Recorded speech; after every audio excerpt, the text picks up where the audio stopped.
చూడటానికి ఎంత సింపుల్గా కనిపించినా కడప హోటల్స్లో దొరికే ఈ కారం దోశ రుచి మాత్రం మామూలుగా ఉండదు.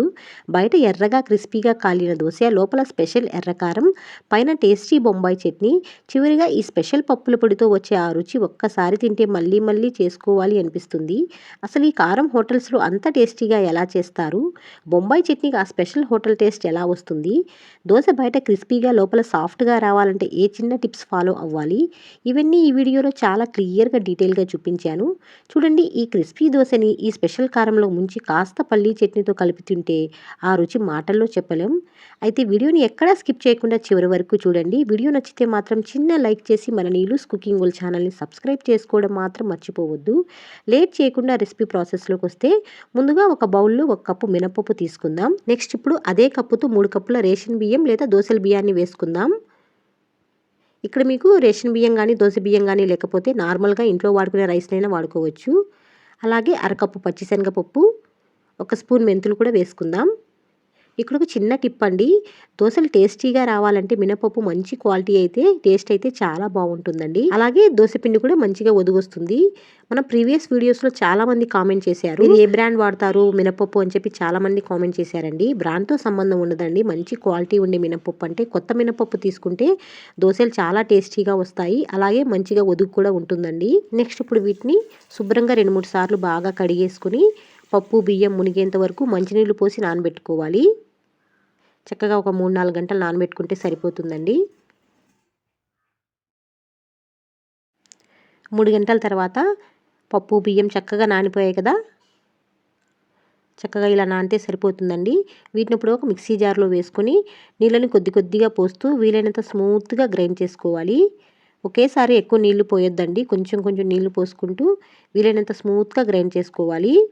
ఇక్కడ ఒక చిన్న టిప్ అండి, ఈ పిండి మనం రెగ్యులర్గా చేసే దోశ పిండి కంటే కూడా కొంచెం మందంగా కాస్త గట్టిగానే ఉండాలి. అప్పుడే ఈ కారం దోశ బయట చాలా క్రిస్పీగా లోపల మాత్రం చాలా సాఫ్ట్గా వస్తుంది. ఇలా మెత్తగా గ్రైండ్ చేసుకోవాలండి. ఈ పిండి మొత్తాన్ని ఒక బౌల్లో వేసుకొని చేత్తో లేదంటే ఒక స్పూన్తో ఇలా బాగా కలుపుకోవాలి. ఇలా కంటిన్యూస్గా ఒక 5 నిమిషాల పాటు పిండిని బాగా కలుపుతూ ఉండాలి. ఇలా కలపడం వల్ల ఫర్మెంటేషన్ కూడా చాలా బాగా అవుతుందండి. ఇప్పుడు దీనిపై మూత పెట్టేసి ఒక రాత్రంతా లేదంటే 8 నుంచి 10 గంటల పాటు ఫర్మెంట్ చేసుకుందాం. నెక్స్ట్ ఇప్పుడు ఈ కారం దోశలకి స్పెషల్ పప్పుల పొడి చేసుకుందాం. ఒక మిక్సీ జార్లో 1 కప్పు పుట్నాల పప్పు, అలాగే 1/2 స్పూన్ ఉప్పు, 4 వెల్లుల్లిపాయ రెబ్బలు వేసి ఫైన్గా పొడి చేసుకోవాలి. ఇందులో ఎక్స్ట్రాగా కారం, చింతపండు ఇలాంటి ఏం వేయాల్సిన అవసరం లేదండి. ఇలా చేస్తేనే చాలా కమ్మగా ఉంటుంది. దోశకు కూడా అసలైన హోటల్ టేస్ట్ అనేది వస్తుందండి. దోశలో కారం ఉంటుంది కాబట్టి ఇందులో కారం వేయాల్సిన అవసరం లేదు. చక్కగా ఇలా ఫైన్గా పొడి పట్టేసుకున్నాం కదా, ఇప్పుడు దీన్ని ఒక బౌల్లో తీసేసుకుందాం.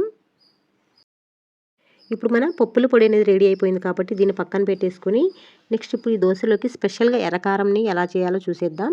ముందుగా ఒక 8 ఎండుమిర్చిని తీసుకొని గోరువెచ్చని నీళ్ళల్లో ఒక 10 నిమిషాలు నానబెట్టుకోవాలి.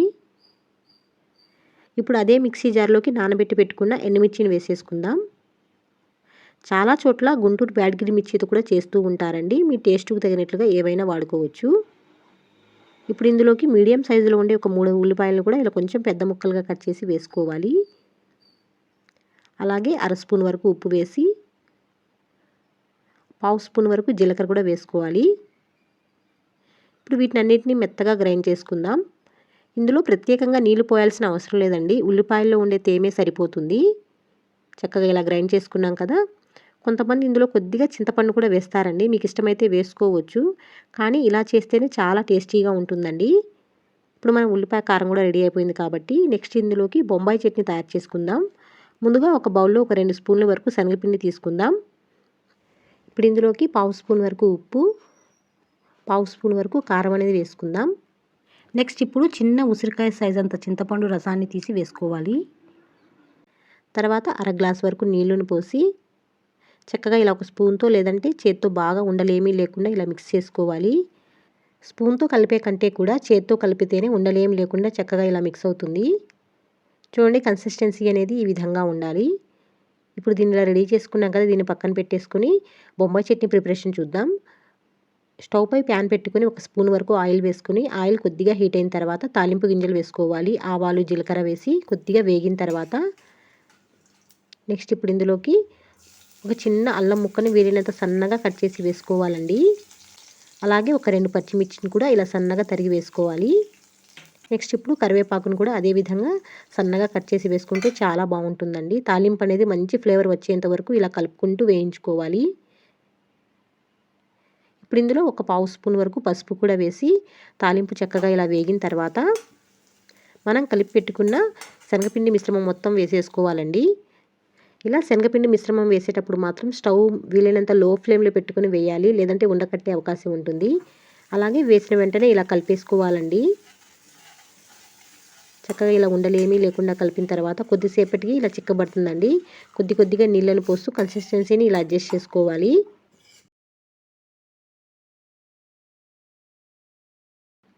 ఇలా కలుపుకున్నాం కదా, దీన్ని ఒక 2 పొంగులు వచ్చేంత వరకు చక్కగా లో ఫ్లేమ్లో ఉడికించుకుందాం. ఇప్పుడు వెంటనే స్టవ్ ఆఫ్ చేసుకోవాలండి. మనం దించే ముందు బొంబాయి చట్నీ కన్సిస్టెన్సీ అనేది ఈ విధంగా పలచగా ఉండాలి. ఇలా ఉంటేనే కొద్దిగా చల్లారిన తర్వాత గట్టిపడిపోతుందండి. మరీ గట్టిగా ఉంటే మరి సుద్దలా అయిపోతుంది. దీన్ని ఇప్పుడు ఒక బౌల్లో తీసేసుకుని పక్కన పెట్టేసుకుందాం. చూస్తున్నారు కదా, టేస్టీగా ఉండే బొంబాయి చట్నీ అనేది సింపుల్గా రెడీ అయిపోయింది.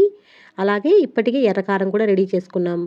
అలాగే పుట్నాల పొడి కూడా రెడీ అయిపోయింది కాబట్టి నెక్స్ట్ ఇంకా మనం దోశలు వేసుకోవడమే. చాలా సింపుల్గా చేసుకోవచ్చండి, ఎక్కువ టైం పట్టదు. ఇలా ఈ చట్నీస్ అన్నీ రెడీగా ఉంటే మనం ఎంతో టేస్టీగా ఉండే దోశలు ఎంజాయ్ చేయొచ్చండి. నెక్స్ట్ ఇప్పుడు దోశ పిండి చూద్దాం. రాత్రంతా ఫర్మెంట్ అయిన తర్వాత పిండి చూడండి ఎంత చక్కగా పొంగిందో. దోశల పిండి అనేది ఇలా బాగా పొంగితే కరెక్ట్గా ఫర్మెంట్ అయినట్టే. ఇప్పుడు ఈ పిండిని చక్కగా ఇలా ఒకే డైరెక్షన్లో ఇలా కలపాలండి. ఎలా పడితే అలా కలిపేయకుండా ఒకే డైరెక్షన్లో కలుపుకుంటే మన పిండిలో ఉండే గాలి అనేది పోకుండా చక్కగా దోశలు అనేవి చాలా బాగా వస్తాయి. పిండి కన్సిస్టెన్సీ అనేది ఈ విధంగా ఉండాలండి. ఇప్పుడు మీకు కావాల్సినంత పిండిని ఒక బౌల్లో తీసేసుకుని అందులో రుచికి సరిపడినంత ఉప్పు వేసి బాగా కలపాలి. మిగిలిపోయిన పిండిని ఫ్రిడ్జ్లో పెట్టుకుంటే చక్కగా 2-3 రోజుల వరకు యూస్ చేసుకోవచ్చండి, చాలా బాగుంటుంది.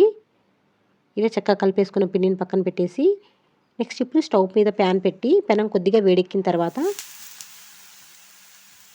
కొద్దిగా నీళ్లు చల్లి టిష్యూ పేపర్తో లేదా ఇలా ఒక క్లీన్ క్లాత్తో ఇలా తుడుచుకోవాలి. ఇలా చేసి దోశ చాలా ఈజీగా స్ప్రెడ్ అవుతుందండి. ఇప్పుడు ఒక గరిటె పిండి పోసి చక్కగా పల్చగా దోశ వేసుకోవాలి. ఇలా దోశ పైన కొద్దిగా తడిదనం పోయిన తర్వాత దోశ అంచుల వెంబడి కొద్దిగా నూనె లేదా నెయ్యి వేసుకుందాం.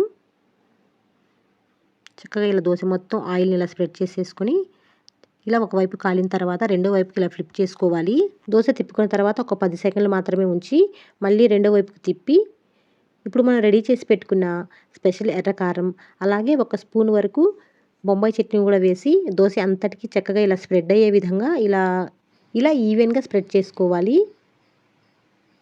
చక్కగా ఇలా దోశ మొత్తాన్ని ఇలా స్ప్రెడ్ చేసుకున్నాం కదా, చివరిగా మనం స్పెషల్ పప్పుల పొడి కూడా చల్లుకోవాలి. ఈ పప్పుల పొడి ఈ దోశకి అసలైన స్పెషల్ రుచి అండి. తినేటప్పుడు ప్రతి ముద్దలో కూడా చాలా కమ్మటి రుచి వస్తుంది. చూడండి దోశ ఎంత చక్కగా ఎర్రగా కాలిందో. బయట క్రిస్పీగా లోపల సాఫ్ట్గా, చూస్తుంటేనే వెంటనే తినాలి అనిపిస్తుంది కదా. చూడండి ఇదే మన అసలైన హోటల్ స్టైల్ కడపకారం దోశ. చూస్తుంటేనే నోరు ఊరిపోతుంది కదా. ఇలా నాలా ఎంతమందికి అనిపిస్తుందో తప్పకుండా కమెంట్ చేయండి. ఇక్కడ ఒక చిన్న టిప్ చెప్పాలండి. అందరికీ బొంబాయి చట్నీ దోశ మీద స్ప్రెడ్ చేసుకోవడం ఇష్టం ఉండదు. అందుకే అదే కారం దోశని ఇంకో స్టైల్లో కూడా ఎలా చేసుకోవచ్చో చూపిస్తాను. చాలామంది హోటల్స్లో ఇలా కూడా సర్వ్ చేస్తుంటారు. మళ్ళీ పెనం బాగా వేడెక్కిన తర్వాత కొద్దిగా నీళ్లు చల్లి శుభ్రం చేసుకోవాలి. ఇప్పుడు గరిటె పిండి పోసి చక్కగా పల్చగా స్ప్రెడ్ చేసుకోవాలి. ఇలా అంచుల వెంబడి కొద్దిగా నెయ్యి వేస్తే దోశ చాలా కమ్మగా ఉంటుందండి. దోశ ఒకవైపు కాలిన తర్వాత రెండో వైపుకి ఇలా ఫ్లిప్ చేసుకొని 10 సెకండ్ల నుంచి మళ్ళీ తిప్పుకోవాలి. ఇప్పుడు మనం రెడీ చేసి పెట్టుకున్న స్పెషల్ ఎర్రకారాన్ని ఈవెన్గా ఇలా రాసి పైన ఇలా పప్పుల పొడి చల్లుకోవాలి. ఇలా చేస్తే బొంబాయి చట్నీ పైన రాయకుండానే దోశ అనేది రెడీ అయిపోతుంది. తినేటప్పుడు బొంబాయి చట్నీ పక్కన పెట్టుకుని నంచుకొని తింటుంటే అబ్బో, ఒక్కో ముద్ద తింటుంటే ఆ దోశ టేస్ట్ అయితే నిజంగా వేరే లెవెల్లో ఉంటుందండి.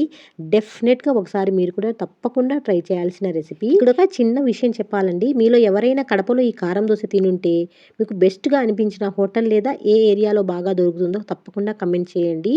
మీరు ఇలా కమెంట్ చేయడం వల్ల ఎవరైనా అక్కడికి వెళ్తే వాళ్ళకి ఉపయోగపడుతుంది. ఈ రెసిపీ తప్పకుండా ట్రై చేసి మీకు ఎలా వచ్చిందో కూడా కమెంట్లో తెలియజేయండి. వీడియో నచ్చితే మాత్రం ఒక చిన్న లైక్ చేసి మన నీలూస్ కుకింగ్ వరల్డ్ ఛానల్ని సబ్స్క్రైబ్ చేసుకోవడం మాత్రం మర్చిపోవద్దు. అలాగే మీ ఫ్రెండ్స్ అండ్ ఫ్యామిలీకి కూడా షేర్ చేయండి. మీరు అలా షేర్ చేయడం వల్ల వాళ్ళకి ఉపయోగపడుతుంది. మరొక మంచి రెసిపీతో నెక్స్ట్ వీడియోలో కలుద్దాం. Thanks for watching.